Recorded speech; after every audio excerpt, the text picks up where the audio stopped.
Execution tactic. The adversary is trying to run malicious code. Execution consists of techniques that result in adversary-controlled code running on a local or remote system. Techniques that run malicious code are often paired with techniques from all other tactics to achieve broader goals, like exploring a network or stealing data. For example, an adversary might use a remote access tool to run a PowerShell script that does remote system discovery. The techniques of the execution tactic are as follows. Technique 1059. Command and scripting interpreter. Adversaries may abuse command and script interpreters to execute commands, scripts, or binaries. These interfaces and languages provide ways of interacting with computer systems and are a common feature across many different platforms. Most systems come with some built-in command line interface and scripting capabilities. For example, Mac OS and Linux distributions include some flavor of Unix shell, while Windows installations include the Windows Command Shell and PowerShell. 001. PowerShell. Adversaries may abuse PowerShell commands and scripts for execution. PowerShell is a powerful interactive command line interface and scripting environment included in the Windows operating system. Adversaries can use PowerShell to perform a number of actions, including discovery of information and execution of code. Examples include the start process command, which can be used to run an executable, and the invoke command, which runs a command locally or on a remote computer, though administrator permissions are required to use PowerShell to connect to remote systems. 002. AppleScript. Adversaries may abuse AppleScript for execution. AppleScript is a Mac OS scripting language designed to control applications and parts of the OS via inter-application messages called Apple events. These Apple event messages can be sent independently or easily scripted with AppleScript. These events can locate open windows, send keystrokes, and interact with almost any open application locally or remotely. 003. Windows Command Shell. Adversaries may abuse the Windows Command Shell for execution. The Windows Command Shell, CMD, is the primary command prompt on Windows systems. The Windows command prompt can be used to control almost any aspect of a system, with various permission levels required for different subsets of commands. The command prompt can be invoked remotely via remote services such as SSH. 004. Unix Shell. Adversaries may abuse Unix shell commands and scripts for execution. Unix shells are the primary command prompt on Linux and Mac OS systems, though many variations of the Unix shell exist, for example sh, bash, zsh, etc., depending on the specific OS or distribution. Unix shells can control every aspect of a system, with certain commands requiring elevated privileges. 005. Visual Basic.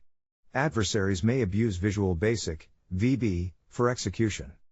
VB is a programming language created by Microsoft with interoperability with many Windows technologies such as Component Object Model and the native API through the Windows API.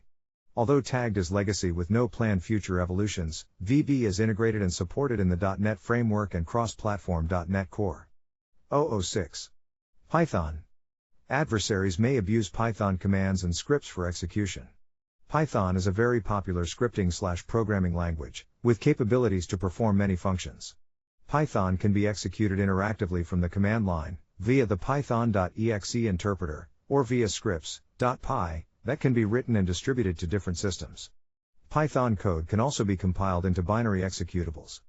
007. JavaScript. Adversaries may abuse various implementations of JavaScript for execution. JavaScript, JS, is a platform-independent scripting language, compiled just in time at runtime, commonly associated with scripts in web pages, though JS can be executed in runtime environments outside the browser. 008. Network Device Cli. Adversaries may abuse scripting or built-in command line interpreters, CLI, on network devices to execute malicious command and payloads. The CLI is the primary means through which users and administrators interact with the device in order to view system information, modify device operations, or perform diagnostic and administrative functions. CLIs typically contain various permission levels required for different commands. Technique 1609. Container Administration Command. Adversaries may abuse a container administration service to execute commands within a container. A container administration service such as the Docker daemon, the Kubernetes API server, or the kubelet may allow remote management of containers within an environment. Technique 1610. Deploy container. Adversaries may deploy a container into an environment to facilitate execution or evade defenses. In some cases, adversaries may deploy a new container to execute processes associated with a particular image or deployment, such as processes that execute or download malware. In others, an adversary may deploy a new container configured without network rules, user limitations, etc. to bypass existing defenses within the environment. Technique 1203. Exploitation for client execution. Adversaries may exploit software vulnerabilities in client applications to execute code. Vulnerabilities can exist in software due to unsecure coding practices that can lead to unanticipated behavior. Adversaries can take advantage of certain vulnerabilities through targeted exploitation for the purpose of arbitrary code execution. Oftentimes the most valuable exploits to an offensive toolkit are those that can be used to obtain code execution on a remote system because they can be used to gain access to that system. Users will expect to see files related to the applications they commonly use to do work, so they are a useful target for exploit research and development because of their high utility. Technique 1559. Inter-process communication. Adversaries may abuse inter-process communication, IPC, mechanisms for local code or command execution. IPC is typically used by processes to share data, communicate with each other, or synchronize execution. IPC is also commonly used to avoid situations such as deadlocks, which occurs when processes are stuck in a cyclic waiting pattern. 001. Component Object Model. Adversaries may use the Windows Component Object Model, COM, for local code execution. COM is an inter-process communication, IPC, component of the native Windows Application Programming Interface, API, that enables interaction between software objects, or executable code that implements one or more interfaces. Through COM, a client object can call methods of server objects, which are typically binary dynamic link libraries, DLL, or executables, EXE. Remote COM execution is facilitated by remote services such as Distributed Component Object Model, DCOM. 002. Dynamic Data Exchange. Adversaries may use Windows Dynamic Data Exchange, DDE, to execute arbitrary commands. DDE is a client-server protocol for one-time and/or continuous inter-process communication, IPC, between applications. Once a link is established, applications can autonomously exchange transactions consisting of strings, warm data links, notifications when a data item changes, hot data links, duplications of changes to a data item, and requests for command execution.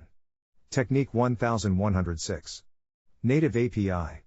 Adversaries may interact with the native OS Application Programming Interface, API, to execute behaviors. Native APIs provide a controlled means of calling low-level OS services within the kernel, such as those involving hardware/devices, memory, and processes. These native APIs are leveraged by the OS during system boot, when other system components are not yet initialized, as well as carrying out tasks and requests during routine operations. Technique 1053. Scheduled task/job. Adversaries may abuse task scheduling functionality to facilitate initial or recurring execution of malicious code.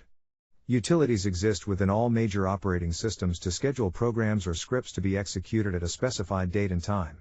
A task can also be scheduled on a remote system, provided the proper authentication is met, RPC and file and printer sharing in Windows environments. Scheduling a task on a remote system typically requires being a member of an admin or otherwise privileged group on the remote system. 001. Linux.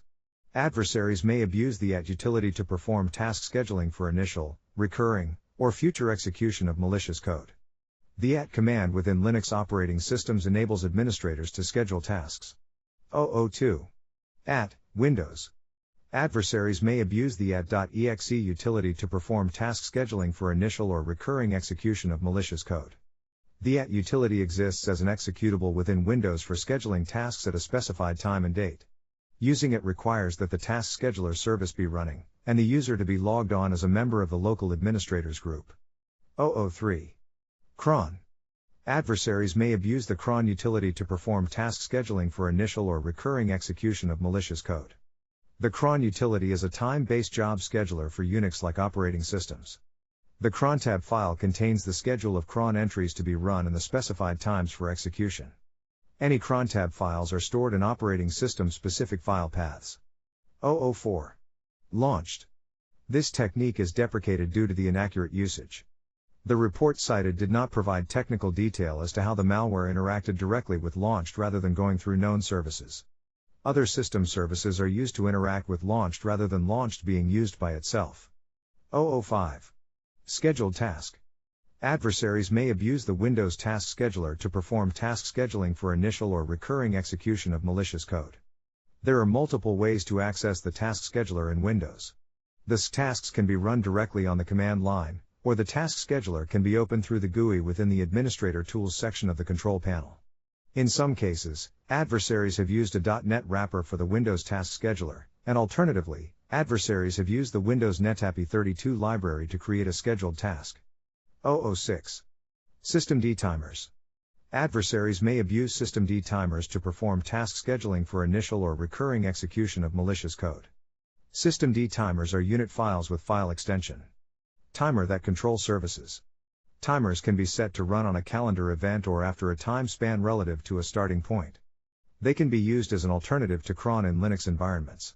Systemd timers may be activated remotely via the System Cli command line utility, which operates over SSH. 007. Container Orchestration Job. Adversaries may abuse task scheduling functionality provided by container orchestration tools such as Kubernetes to schedule deployment of containers configured to execute malicious code. Container orchestration jobs run these automated tasks at a specific date and time, similar to cron jobs on a Linux system. Deployments of this type can also be configured to maintain a quantity of containers over time, automating the process of maintaining persistence within a cluster. Technique 1129. Shared modules. Adversaries may execute malicious payloads via loading shared modules. The Windows Module Loader can be instructed to load DLLs from arbitrary local paths and arbitrary Universal Naming Convention (UNC) network paths. This functionality resides in ntdll.dll and is part of the Windows native API, which is called from functions like create process, load library, etc. of the Win32 API. Technique 1072. Software deployment tools. Adversaries may gain access to and use third-party software suites installed within an enterprise network, such as administration, monitoring, and deployment systems, to move laterally through the network. Third-party applications and software deployment systems may be in use in the network environment for administration purposes, for example, SCCM, HBSS, Altiris, etc. Technique 1569. System services. Adversaries may abuse system services or daemons to execute commands or programs. Adversaries can execute malicious content by interacting with or creating services either locally or remotely. Many services are set to run at boot, which can aid in achieving persistence, create or modify system process, but adversaries can also abuse services for one-time or temporary execution. 001. LaunchTool. Adversaries may abuse LaunchTool to execute commands or programs. LaunchTool interfaces with Launched, the service management framework for Mac OS. LaunchTool supports taking subcommands on the command line, interactively, or even redirected from standard input. 002. Service execution. Adversaries may abuse the Windows Service Control Manager to execute malicious commands or payloads.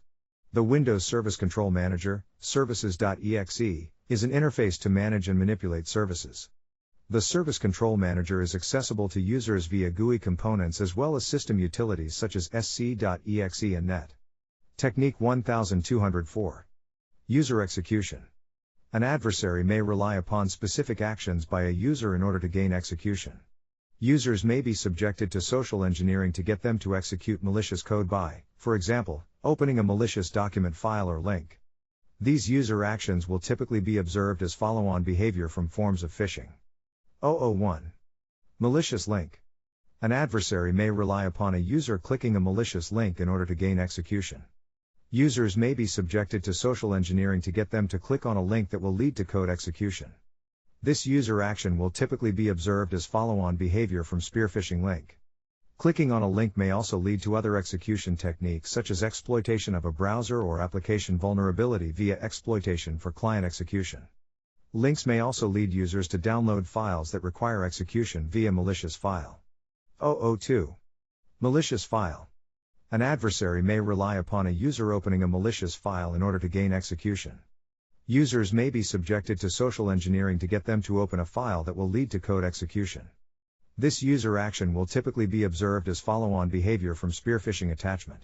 Adversaries may use several types of files that require a user to execute them, including doc, PDF, XLS, RTF, SCR, EXE, LNK, PIF, and CPL.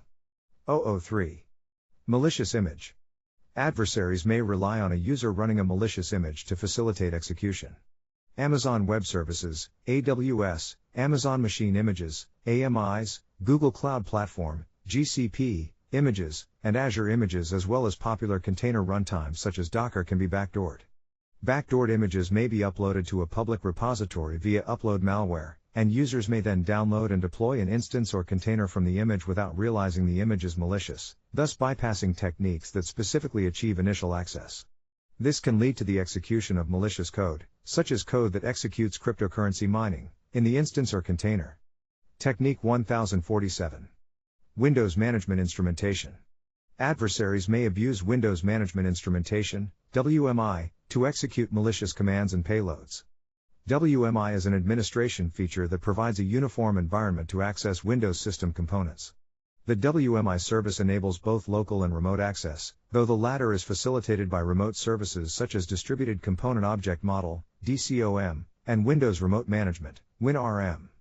Remote WMI over DCOM operates using port 135, whereas WMI over WinRM operates over port 5985 when using HTTP and 5986 for HTTPS.